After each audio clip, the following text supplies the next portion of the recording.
Last week was our first playoff game, and my plaque psoriasis was so itchy under all my gear. Sometimes just thinking about scratching could take me out of the moment. And then my doctor told me I could get clearer skin with a pill called Otezla. Otezla apremilast is a prescription medicine used to treat adult patients with plaque psoriasis for whom phototherapy or systemic therapy is appropriate. Otezla can help you get clearer skin after just 4 months. Okay, ready for the next game. Talking to my doctor about a pill was a total game changer. Don't use Otezla if you're allergic to it. Get medical help right away if you have trouble breathing or swallowing, swelling of the face, lips, tongue, throat, or arms. Severe diarrhea, nausea or vomiting, depression, suicidal thoughts, or weight loss can happen. Tell your doctor if any of these occur and if you have a history of depression or suicidal thoughts. Live in the moment. Ask your doctor about Otezla. Call 1-844-4-OTEZLA or visit Otezla.com for prescribing info about cost, and more.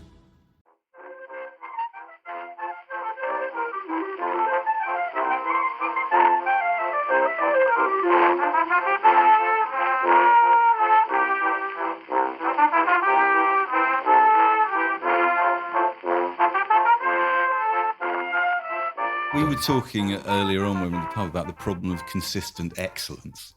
Yeah. That if a writer or a filmmaker or a musician just manages to make a series of consistently excellent records or books or films, it almost works against them. My feeling with the Coens is that people look at them and go, yes, another consistently excellent Coen Brothers film. I've already seen half a dozen excellent Coen Brothers films. I'm a huge fan of Inside Llewyn Davis, which it came out about 5 years ago.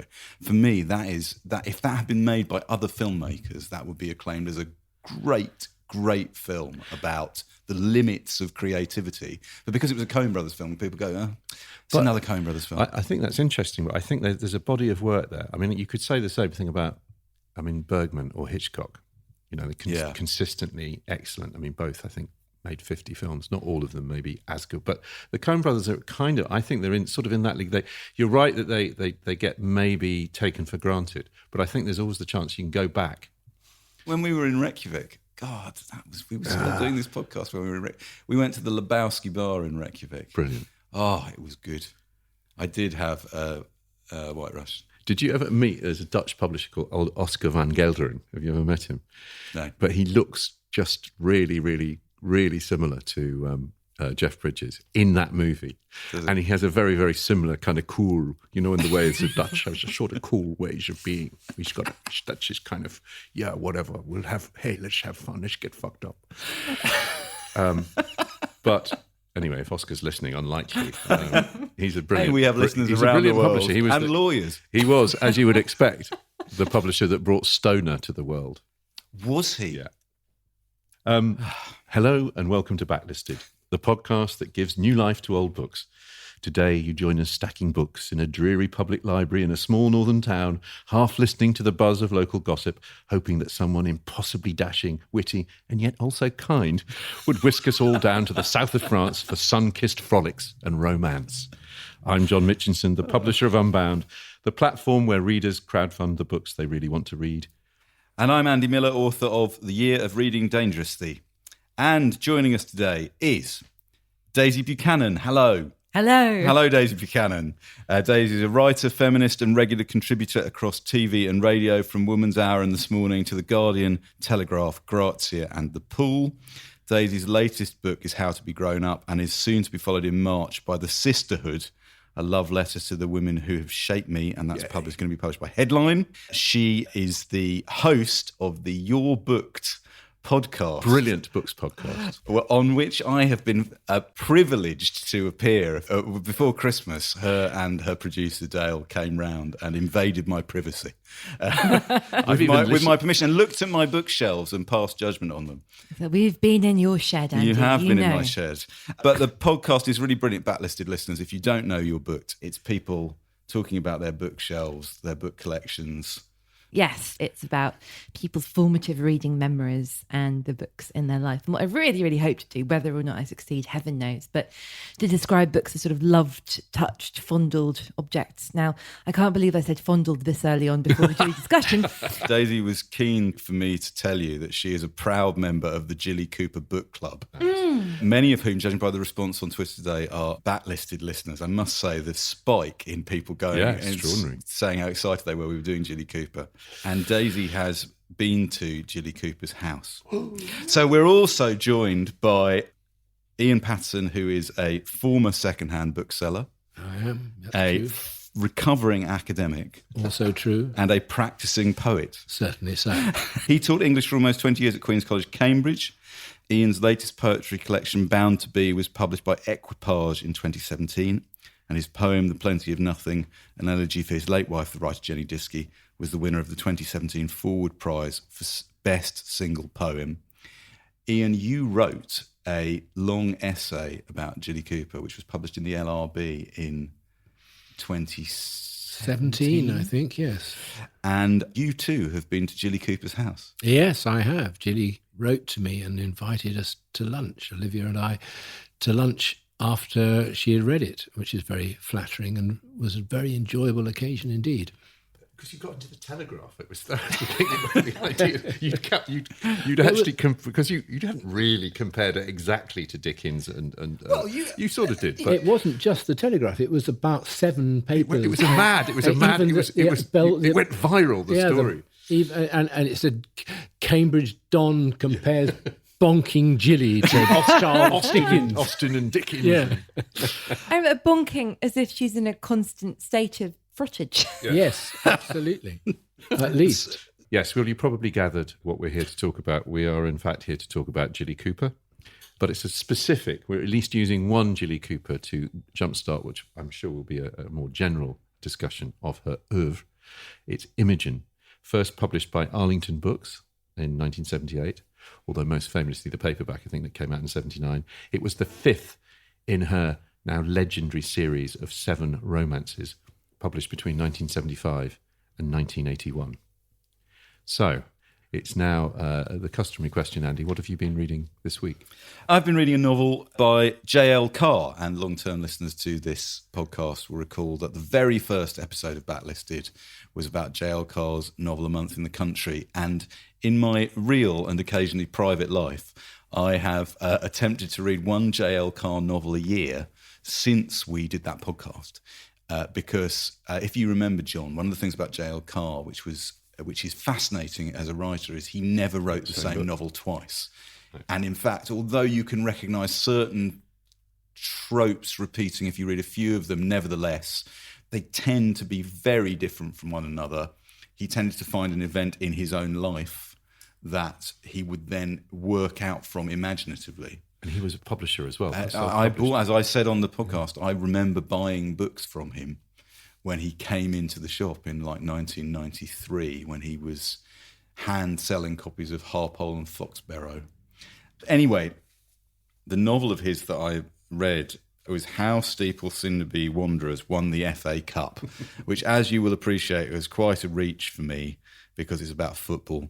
And as the author of a book about how much I dislike sport, I thought, well, I'll give this a go. And of course, it's wonderful. And several people had said to me, well, it's not really about football. It is about English country life. It is about English country life, but let's not kid ourselves. It is about football. It is. There is a spoiler in the title as well. They do win the FA Cup, so I'm giving nothing away. But what I would say about it is it's one of his more straightforwardly funny novels. It's quite slight, but it has all those beautiful breaks into lyricism, which I think other novelists would find it quite difficult to manage the contrast. He does this very brilliant thing, a bit like Beryl Bainbridge. He does this really brilliant thing of managing to balance character against situation to give something melancholy, funny but melancholy, I think. There's also that kind of football nostalgia, which I know you don't massively indulge in, but the kind of, the old, jumpers for goalposts, leather, Yeah. heavy leather footballs.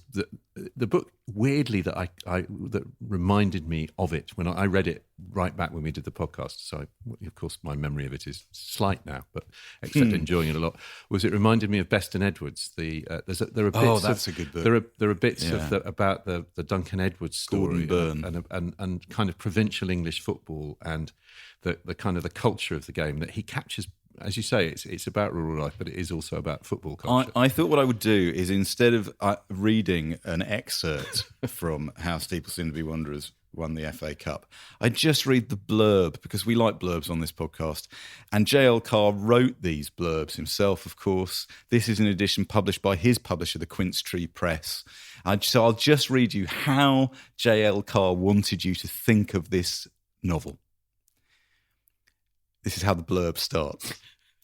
Book writing can be a tedious job needing some incentive to keep one at it. The impulse here was, can this unbelievable feat be made to sound like the truth even though it didn't happen? So I stacked the cards. A foreigner with remarkable theories, 2 young men with good reasons for having quit top-class football, a chairman of Napoleonic ability. Then I dredged up memories of 1930, when I was an unqualified teacher, 18 years old, and playing that single season for South Milford White Rose, when we won a final which never ended. Pitch invasion and furious fights are not new things. I learnt much of rural life during that long-gone autumn, winter, and early spring. But is this story believable? It all depends upon whether you want to believe it. J.L. Carr, 1992. Brilliant. Now... Wow. What an extraordinary blurb. Yeah. Doesn't that make you want to read the book? Yeah. Absolutely. He's J.L. Carr, no fool, I would suggest there.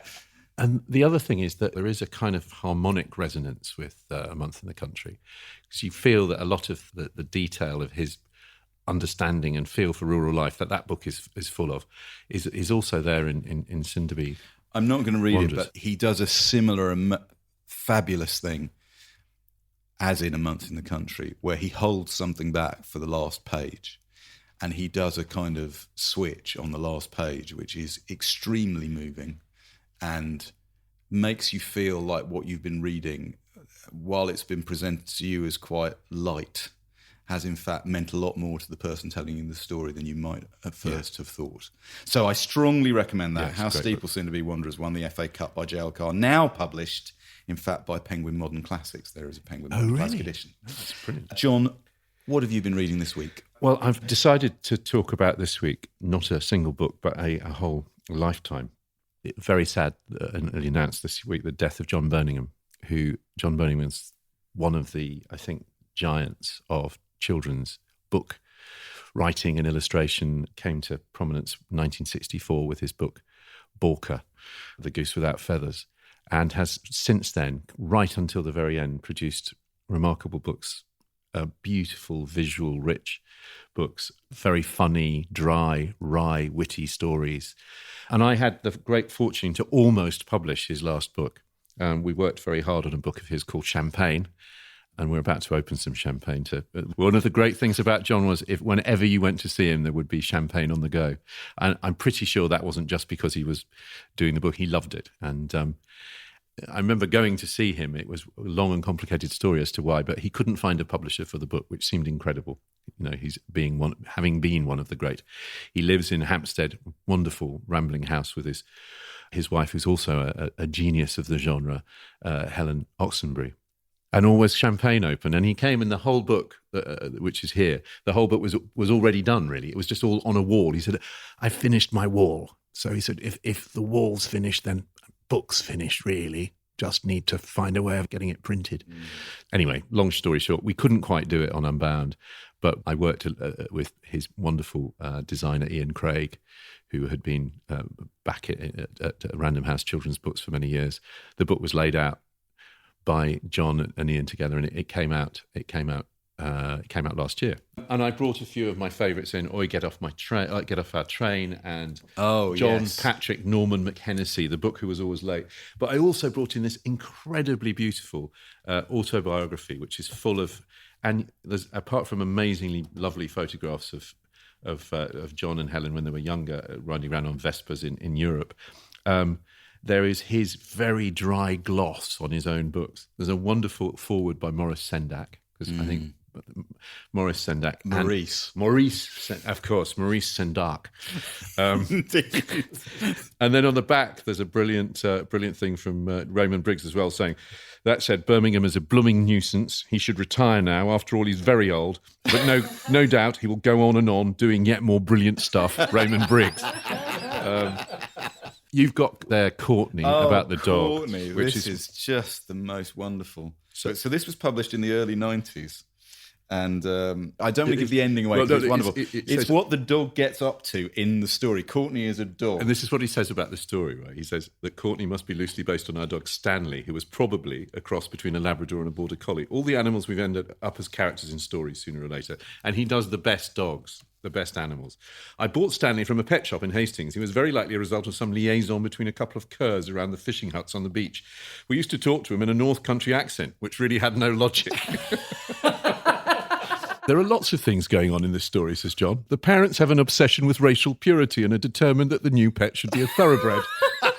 The father is suspicious of this male who has come into the house, and the mother develops a closer relationship with the dog than with her husband. I just love his work. It seems appropriate then, given that John Burningham's champagne and the subject of this week's podcast, Jilly Cooper, that John is about to...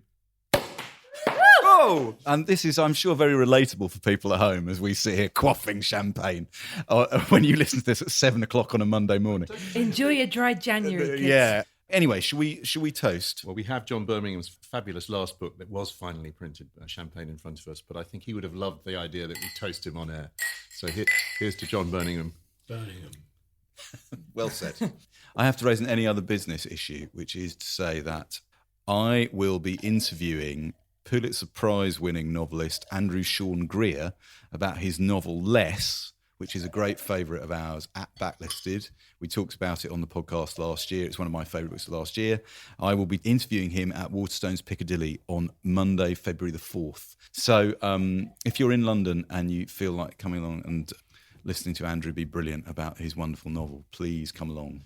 We'll be back in just a sec. Now, to the matter in hand. Should we start with the usual question, Andy? Yeah. So turning to Jilly Cooper and specifically to Imogen, Daisy, can you remember when you first read this book, this novel, Imogen? I'm pretty sure I would have been about 13 or 14 in an area of my school called the Small Hall, which was really a canteen, but they wanted to kind of push up. And I read Riders and Rivals and The Man Who Made Husbands Jealous. But this, I remember thinking, was about Jilly really getting teenagers, and everyone else in Jilly's other books, which I'd love, they all seemed fantastically glamorous and to live lives entirely unlike mine. And Imogen was a girl who worried about her weight and worried that she was a bit boring and worked in a library and longed for someone glamorous to sort of come in and change it. And I thought, Jilly is writing my life. Where is this sexy tennis player? He's clearly nowhere in the Small Hall. We had a slightly creepy gardener who got fired, who I think would have whisked in and done the job, but it wasn't quite the same. Ian, Jilly Cooper, when did you first read or encounter Jilly Cooper's work? Well, I wasn't really a teenager in any real sense. I was more like 66. I did know about Jilly Cooper, and I had read her columns in the Sunday Times when I were nobbut a lad, but and enjoyed them very much. But I never actually thought that I would enjoy her books. But when Jenny was ill and everything seemed pretty dreadful, I wasn't really able to concentrate on the sort of reading I ought to have been doing. And Olivia actually said, you ought to read Jilly Cooper, and pressed a Jilly Cooper into my hand. And I said, oh God, no, I couldn't do that. And she said, go on, just try it. And I did. And I couldn't stop. I was completely captivated, partly because it was so much more captivating than I'd imagined it would be, and partly because there was nothing else, really. So I just read and read and read and read and read. And did you start with the later? I started books, with, I think, Rivals. Okay. But I quite soon moved on to, I think Harriet was probably the first, and then Prudence, and then Imogen, and so on, because they were so undemanding in some ways. And in some ways. And also, in the big books, as one might think of them, those serious, weighty tomes like, Riders and Rivals, there's all sorts of grown-up stuff that I might have identified with or failed to identify with. But in these romances, it's like Shakespeare's last plays or something. Yeah. It's just a kind of little magical fantasy world where everything is... Or sort of Bach preludes. There's some sort of purity about it. There's absolutely the word I was going for, purity. There are no distractions to the action. I will say, not to kind of, because I know we're talking about the romances, and I think listeners are probably familiar with, according to Twitter, familiar with it all, but especially with the word on the tip of my tongue is bonkbusters, but there we are.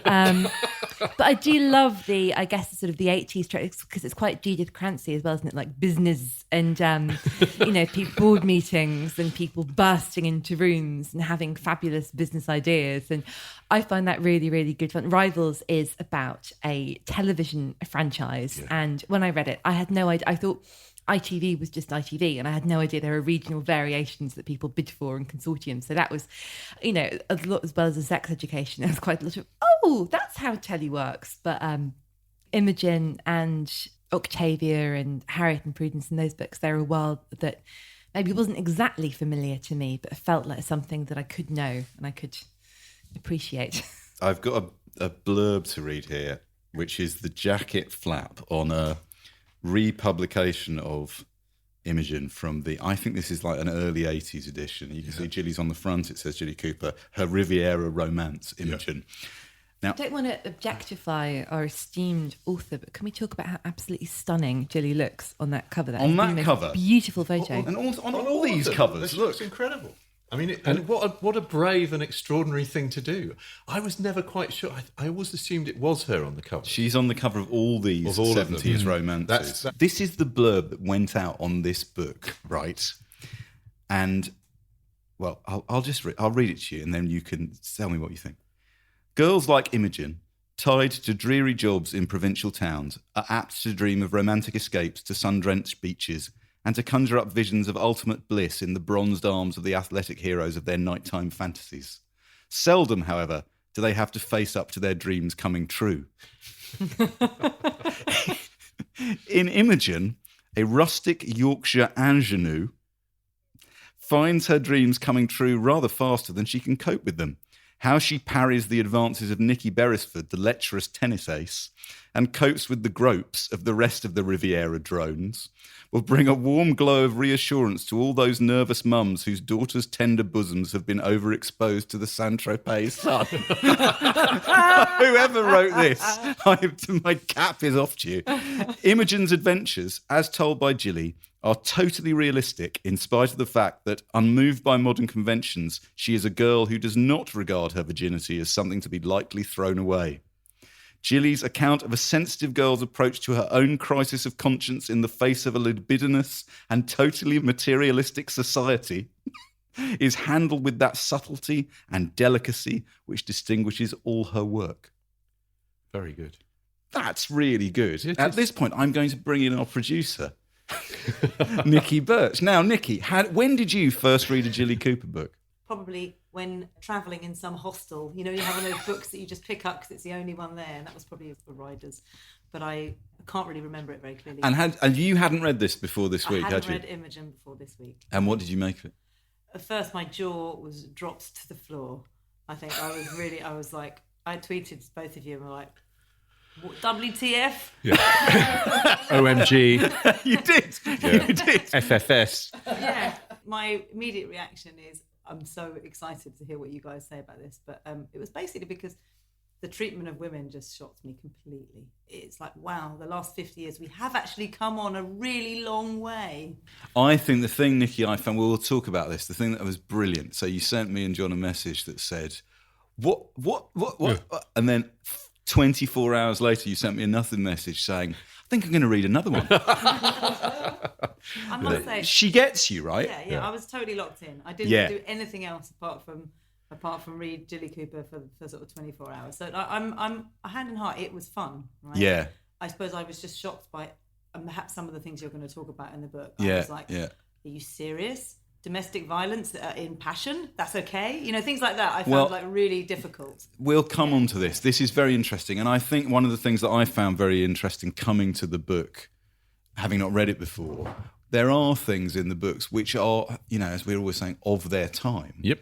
When my wife, Mrs. Tina Miller, discovered that she doesn't normally listen to Backlisted because she thinks it encourages me. But when she found out we were doing these books, she said this: Jilly's 1970s romances, Bella, Emily, Harriet, Imogen, Lisa and Co., Octavia, and the best one, Prudence, were my favourite books as a teenager, and I read them all numerous times.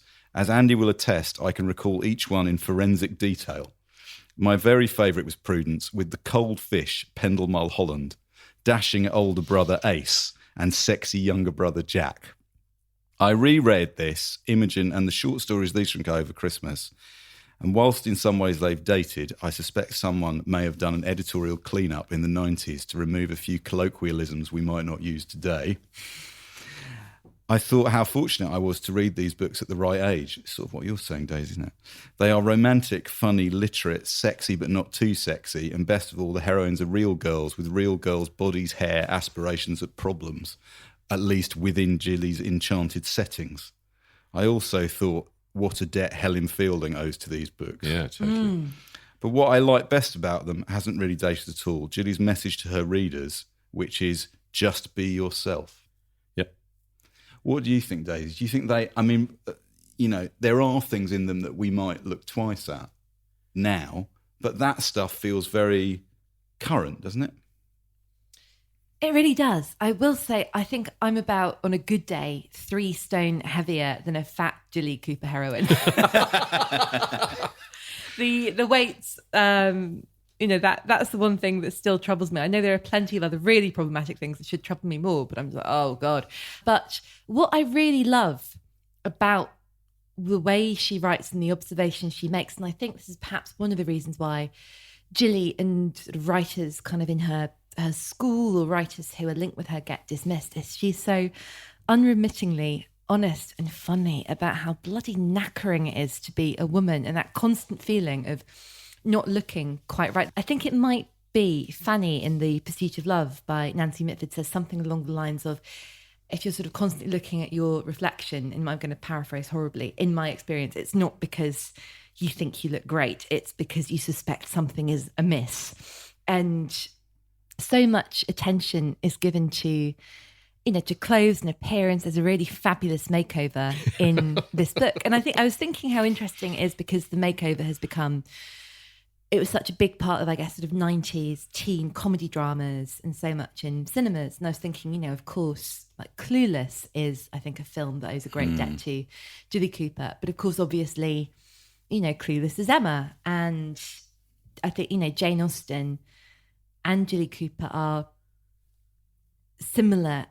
They're really, really brilliantly bitchy. What I love so much about Jilly is her voice and her tone and her disdain for earnestness. In my Jilly Cooper book club, hello, it was so interesting to meet these women. And these women we're in our broadly 30s and 40s. We're a real range of people. There are lots of journalists like me, but also, lawyers, finance experts, people who sort of work in the public sector and the arts, people who do really big, important jobs. You put us all together in a room, you'd know there was something that we had, that we shared. These are women who are irreverent, women who have a sense of humour about themselves, Fun and women and who joy. love pleasure, and women who frequently look into shop windows thinking something isn't quite right. You mentioned Austen there. I mean, what I found notable about the way Jilly writes, certainly in these books, is the prose is a really fascinating mixture. It's like a halfway point between Austen and Woodhouse, it seemed to me. That the prose is often written for the joy of writing the prose. You know, the jokes come out. She likes a pun. She likes a literary reference. She likes to keep the plot bowling along. She's very good on detail, though. I mean, she's amazingly good. She started as a journalist, and that one of the things that I've read this week that really loved. I wanted to try and get some context to when the book was being written, and it was published in '78. She was living in Putney, and there is a truly fabulous diary called The Common Years about her life in Putney and dog walking. What you get the sense of is somebody she's living a life, she's writing about it as a journalist, she's also writing, turning it into fiction at the same time. It's all one thing. She's writing about what she knows. But her research for the books is famously kind of exhausting. And even in the romances, you know, the details of the hotel rooms in Imogen and the meals, it's not product placement, but you get a sense of 70s kind of boutiques on the Riviera. I love Jackie Collins. I love so many writers who are writing commercial women's fiction at this time. But there are I think, you know, particularly American writers who be like, they went to the best restaurant and said, I want a bottle of your most expensive champagne, and they had lobster and they had steak. And there's none of that in Jilly. She is known, I think, as a writer of glamour, but her domestic detail is magnificent. And what I love about Imogen is before you go to the Riviera, I'd really forgotten how good she is on the detail of the home and the way, you know, the sort of the parish magazine sort of left crumpled, and the, you know, the vague mum, and the being a bit embarrassed because you're not having a joint for Sunday lunch and you're having macaroni cheese, and you know, the dog being over familiar and awkward, and hiding pants and claiming they're for a jumble sale on your own knickers that are laundry that's dropped off a radiator. I think that's, I think that's absolutely right. I think her detail is extraordinary. I think it's something that she does share with Jane Austen, who was also writing about the life that she was living at the same time. And Woodhouse has the other side of her, which is the ability to put fantasy into the clearest and most elegant prose. And she combines those two things quite wonderfully, I think, with a lightness of touch and a capacity to feel as if the novel is being written for you as you read it. Which is she has that thing that, Douglas, this is brilliant. I've said this on Backlisted before, but I think about it a lot. It's a really good turn of phrase. Douglas Adams' description of Woodhouse as pure word music.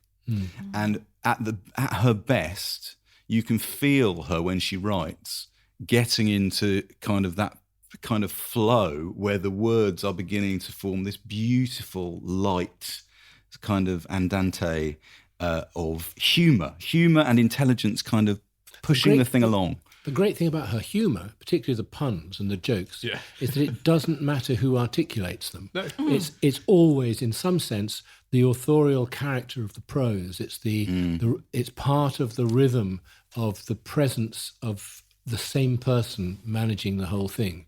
Well, we'd like to, if one of you would like to select something to read from Jilly's work, while you do that, let's listen to, you were talking about Jilly writing about what she knows. This is a clip from Jilly Cooper talking on the Late Late Show in 2016 about how she got started as a writer. I went to a party when I was a dinner party, and I met this lovely big man with a big laugh, and he said, what was I doing at the moment? So I said, well, I was newly married, and it was quite difficult because I got up in the morning and I went to work, and then I shopped during my lunch hour, got all the things, food, and I went back to work, and then I went home and I washed my husband's shirts, I ironed them, I cooked dinner, I cleaned the flat, and then we made love all night, and then I got up in the morning. And the next day, I did the same thing. And I did the same thing again for 6 months. And then I died of exhaustion. Yeah, it's a very demanding lifestyle. It was lovely. I was very happy doing it. I'm sure you were. Anyway, but... It's a very nice way to spend some time. It was nice. But I mean, so Godfrey laughed and he said, oh, gosh, write about it. And so I did. And I handed it in. It was in the English colour magazine, Sunday Times, and then it appeared, and I got 9 jobs offered that week. The thing about Jilly Cooper is, as you can hear from that clip, is, you know, anyone could get a break. Well, not anyone could get a break, but if you get that break, what do you do with that break? She works really hard. She works really hard all the way through the late 60s, through the 70s, and she's operating at a really high level. She's writing a novel a year. She's a regular columnist in more than one newspaper. She's publishing a collection of journalism. She's got her diary, and she's writing fiction. And the Sunday Times pieces, some of the interviews are just fabulous. I mean, reading her, she did 2 interviews with Thatcher, both of which brilliant. Yeah. She did a terribly damaging interview with Neil Kinnock. Did she? Yeah, which is, I mean, unfortunately very funny. But she talks about the Tory party conference. I mean, this is a proper satire. Ted Heath sat sulking and huffed up like a great gelded tomcat whose mistress had forgotten the whiskers.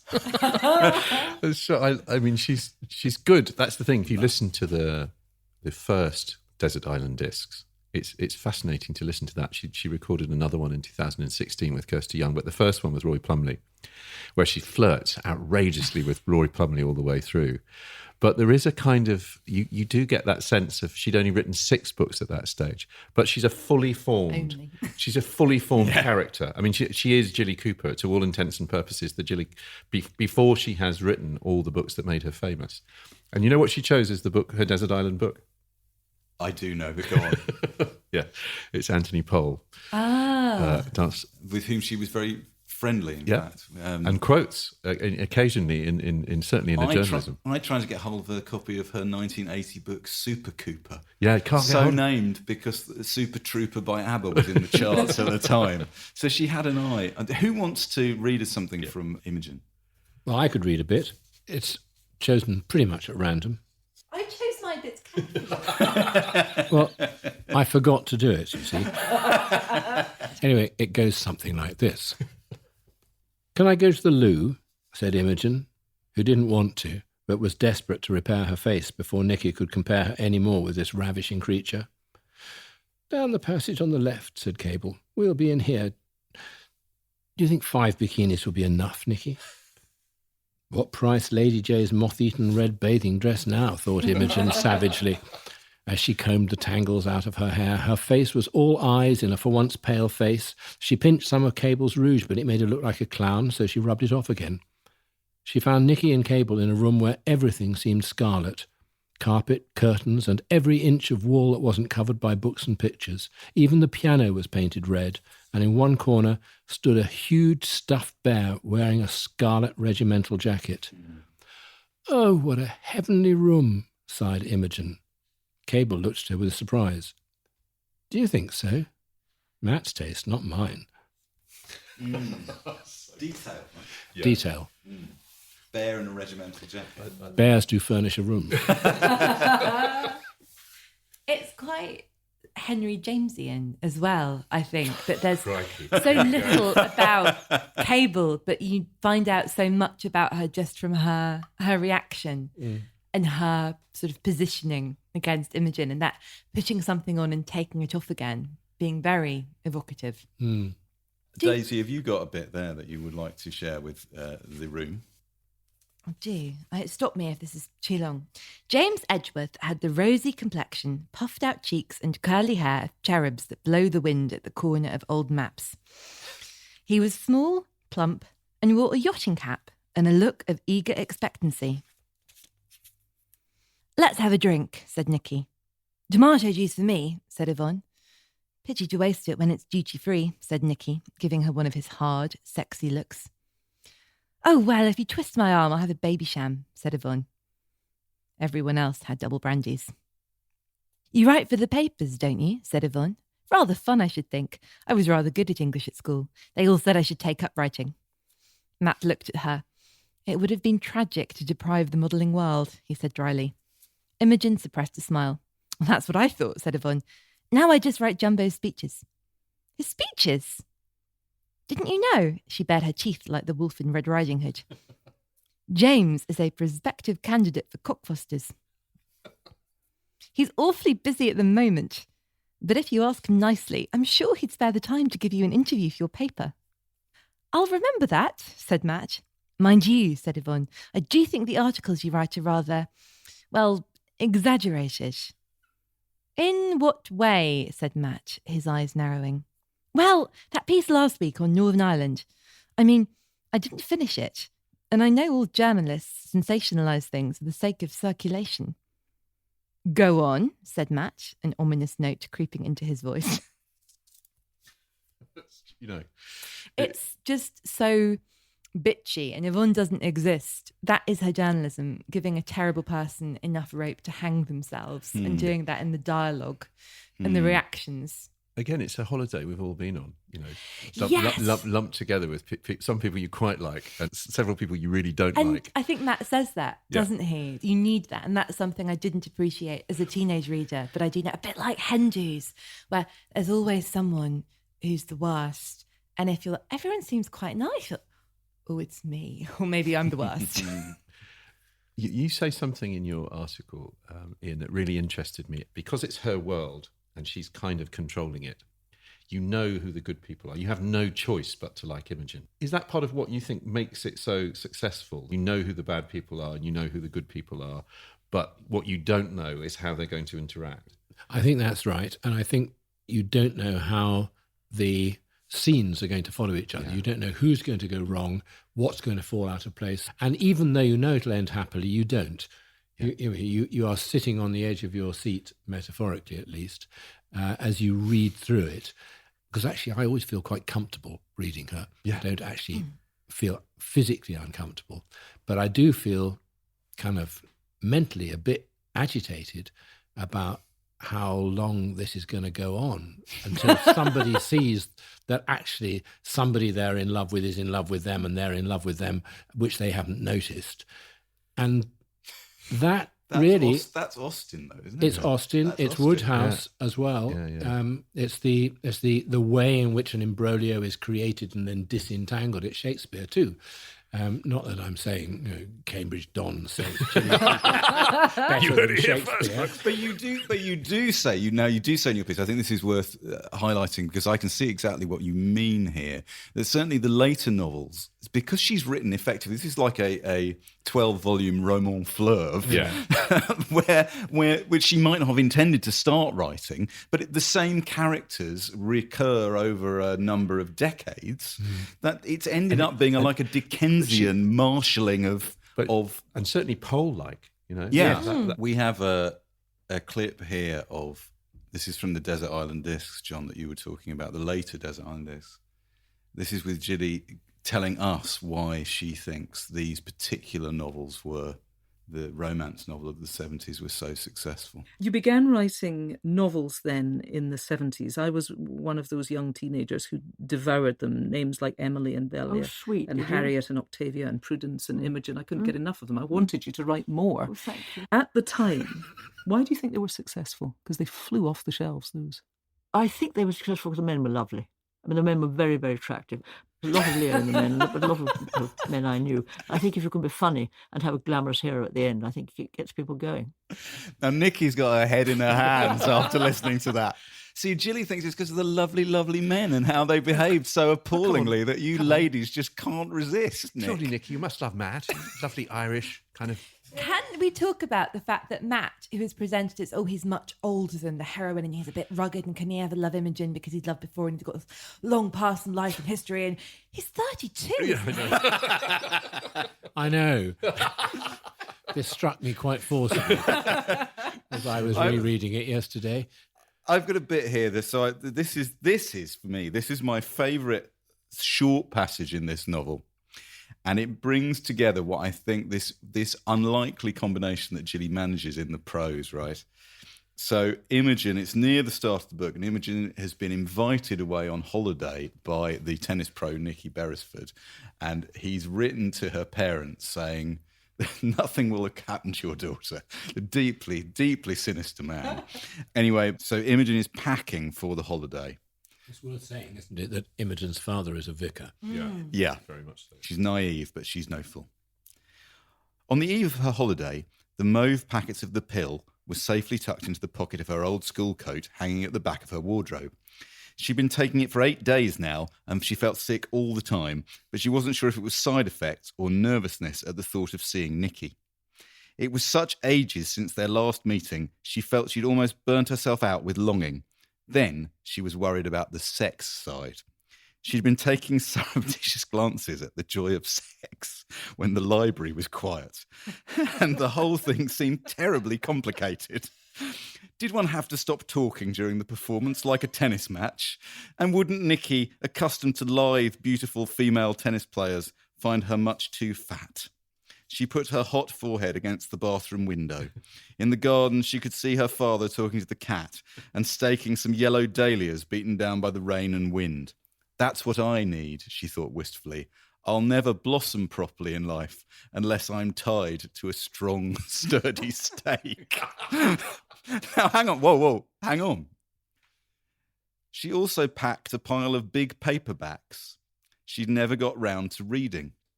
Daniel Deronda, Lark Rise to Candleford, Scott Fitzgerald, and Tristram Shandy.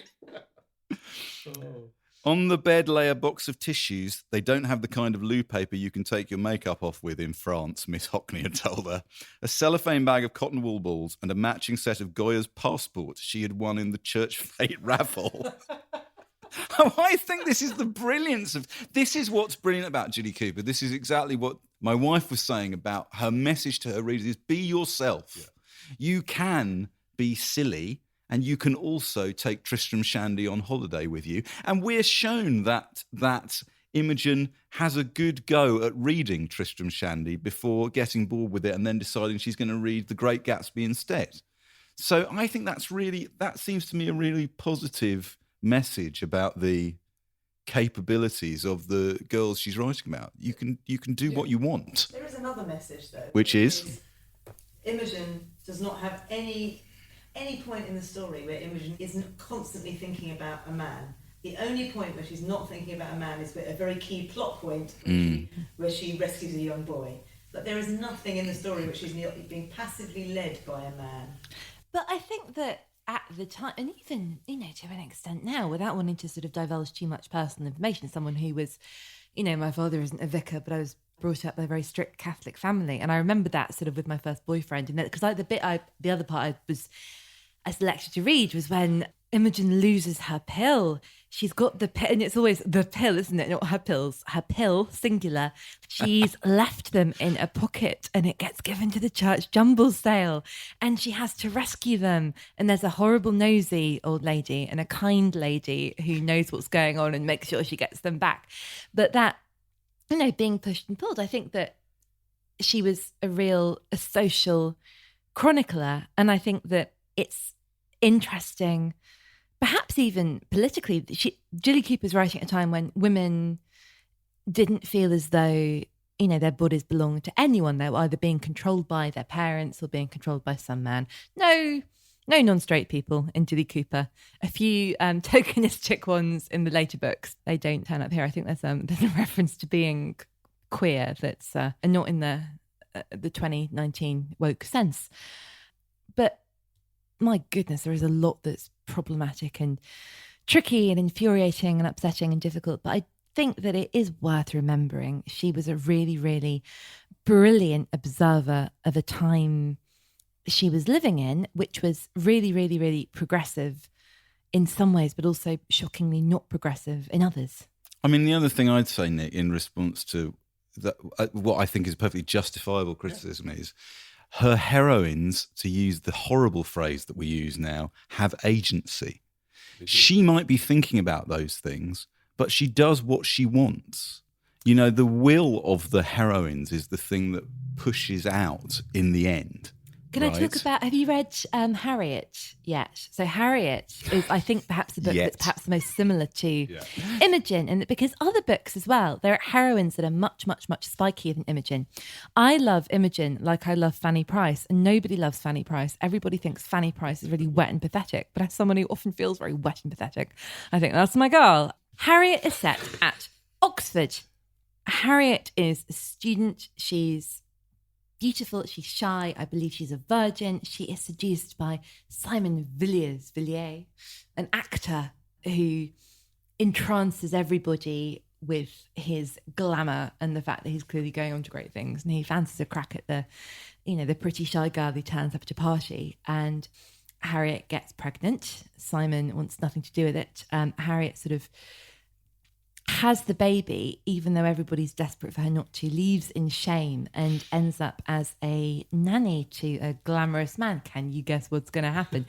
But something that really struck me about that, because much is made about the fact that Harriet really enjoys sex, and it's something she's really choosing to do, and she's, for the first time in her life, sort of excited about something that isn't reading. And oh God, I mean, I don't think anyone would be upset if I said, I'm pretty sure Jilly Cooper likes sex a lot.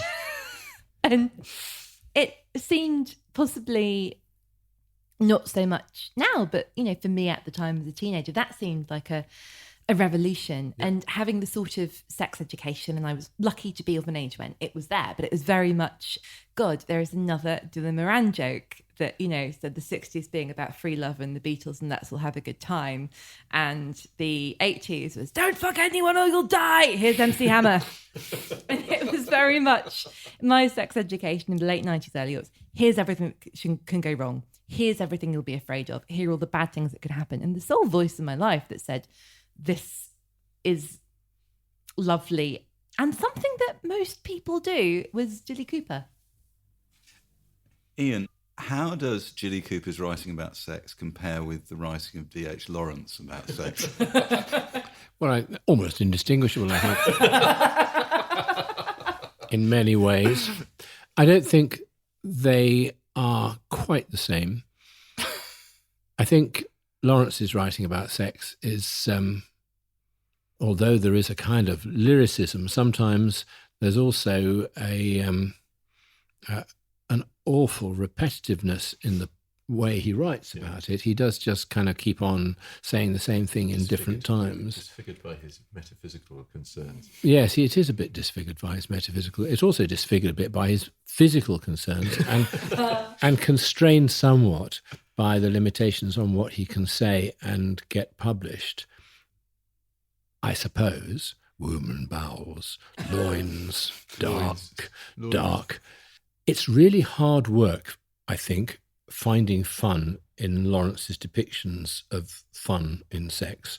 I suppose one thinks most of Mellors and Connie in Lady Chatterley's Lover, where it is really pedagogic rather than exciting. It's a lesson. I think I know what you're going to say here, whereas in Jilly, it seems to me, Jilly is writing in an era where everything is freer.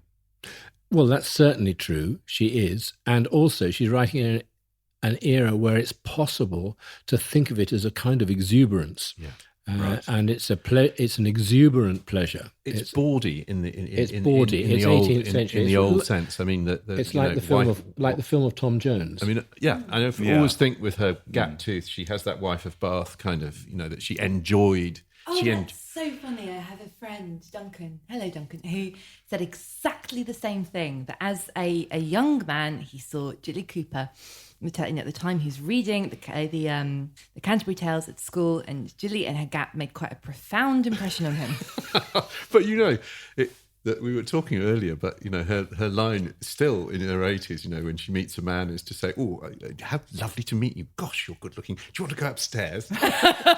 I mean, we know that it's a joke, but she said, "Well, men don't have compliments paid to them terribly often, as much as Lawrence, to be honest. I mean, if you're looking for solutions to metaphysical problems, Jilly Cooper may not be your writer. But what I do think that she does do, talking to women in the office, who are at various levels, but broadly on the woke scale, mostly woke and quite articulate about that. They love Jilly Cooper because they see her almost in mental health terms, that they find her immensely comforting. She has a positive moral message to make about the value of sex and about the value of relationships and the importance of kindness and the importance of love in relationships. And that to be in her world is a very comforting and reassuring. She's certainly, Tina was saying that she said she's a really good author to read at times of stress. Yeah. Funnily enough, what you were saying, you said I read these when I was doing my A levels. I sort of they were a release for me. They were a place to go and sort of like Woodhouse. I mean, I think for like some Woodhouse, exactly. Yeah. I got a lovely little bit from one of her essays for the Sunday Times. But one of the other things is that she's now in her 80s, 82, I think, and so remembers the war. And there's just a little bit about the celebrations at the end of the war. Perched on top was an effigy of Hitler with mad, staring eyes, slick back hair, a little black moustache, and a swastika armband. At last, the great pyre roared into golden flame. After 2,000 days of blackout, the brilliance was breathtaking. Birds, disturbed by the unaccustomed brightness, sang their heads off. Insects freaked out, moths bashing against the lights, colossal maybugs bombing us like doodlebugs.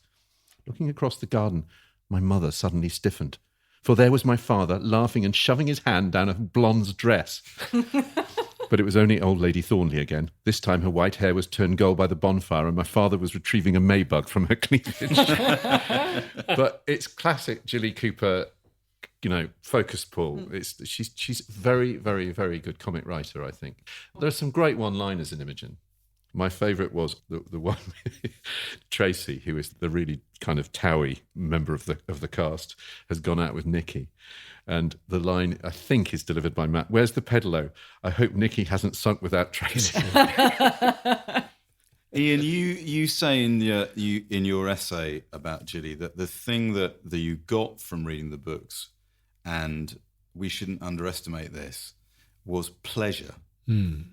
What are the pleasures that you think Jilly gives to the reader which you wouldn't get from another writer? What is the thing in her work that is so much? I don't know that I go so far as to say there are no other writers that would provide similar pleasures, but I think I'm glad that John said comic just now, because I think that comedy is a central element in pleasure because it has a happy ending. But I think I think that what she actually manages to provide is not so much, though perhaps to some extent in the Bonkbusters, guilty pleasures, the pleasures of finding things that you wouldn't elsewhere find said. It's the pleasure of indulging fantasy and at the same time indulging it within quite strictly delimited scenarios which are written in such a way as to ensure that you can take them seriously within their limits. But at the same time, it's full of jokes. To use the grim phrase, it's a safe space. A Jilly Cooper novel. A Jilly Cooper novel is a safe space. Please, can we talk about parties? Because it's Jilly Cooper's fault that I think I like parties.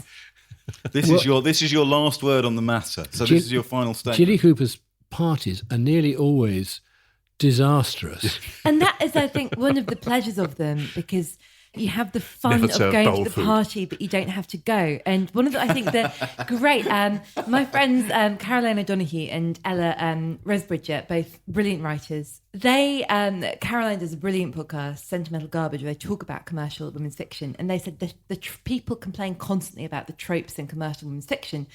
All writing has tropes, sort of thrillers have tropes, science fiction has tropes, it's not, but people are sort of keen to spot them on these, and what people think of the things, like who the heroine is going to fall in love with, and but that's not, we know who by page 20, it's the how that we're interested in, but also it's the the way people kind of eat and drink and those parties. And there's a bit in Prudence, I think, where there's the gorgeous, scatty mother has an impromptu party and everyone's having a terrible brandy cocktail and the taxman's turned up and she doesn't know what to do with him, and everyone's sort of really enjoying this pate, and there are lots of descriptions about gauchy men shoveling food into their mouths, and I think they realise quite late on that it's like it's chappy or chum, or they've served dog food up and everybody is just too pissed to notice. And I think that we read Jilly because because of who we hope to be and who we know we are. And she makes both of those things not just okay, but things to celebrate. Don't you just want to go and have supper around at Jilly's? I mean, isn't that the ultimate? Honestly, I had lunch with her with the rest of the Jilly Cooper. I was going to say fan club, book club, but definitely fan club. And it was like Christmas Day, and she was Christmas. And I sort of loved her more as a human than a writer. And I can't tell you how much I love her as a writer. She was, I was saying to Ian, radiant, and I don't use that word lightly. Ian, does that tally with your experience? It rather does. Yes. It was, I have fortunately had lunch with her a couple of times, and it's always a joy. She is just the most generous human being, witty, intelligent, kind, thoughtful, drunk. It's... Yeah, so Dr Ian Patterson with, let's face it, a bit of a crush now. Well, it's true. So think on, Nikki. When I say drunk, darling, I don't mean drunk, I mean full of wine. Is there a difference? Yes, my darling, because I've given up vodka in a pathetic attempt to be slightly more sober. That's exactly what I meant, yes. I did it. Jilly has that in common with F. Scott Fitzgerald. Well, when characters are sort of working on their drinking and not wanting to be massive pissheads, they give up drink, but that doesn't include wine or beer. I would like listeners to make a list of all the writers that we compare Jilly Cooper to in this podcast. Bach, Shakespeare, Fitzgerald, Lawrence, Dickens. And remember what Tracy said about Fitzgerald. Yeah. She's quite good. Has she written anything else? It seems a shame, being such a jolly super time, that we're having to bring it to a close, but I must lashings of thanks to Daisy and Ian, to our lovely producer, and to our marvellously well-upholstered sponsor, Unbound. Champagne. You can download all 83 of our other shows, plus follow links, clips and suggestions for further reading on our website, backlisted.fm. And of course, you can still contact us on Twitter, Facebook and Boundless. If you've had as much fun as we all have, why not spill out? Indeed, spilling out is a thing that happens in these books a lot. Why not spill out a star-spangled review on iTunes or Spotify or whatever else you cozy up to for oral content? Thank you to Ian Patterson. Thank you. It was lovely to be here. I've enjoyed it very much. Daisy Buchanan, thank you very much. It made me joyous as an otter. Yes, thanks awfully, everybody. We've had the most marvellous evening. See you in a fortnight. Well done. Oh, that was just great. That was fun. That was great. All right. Yeah. Great.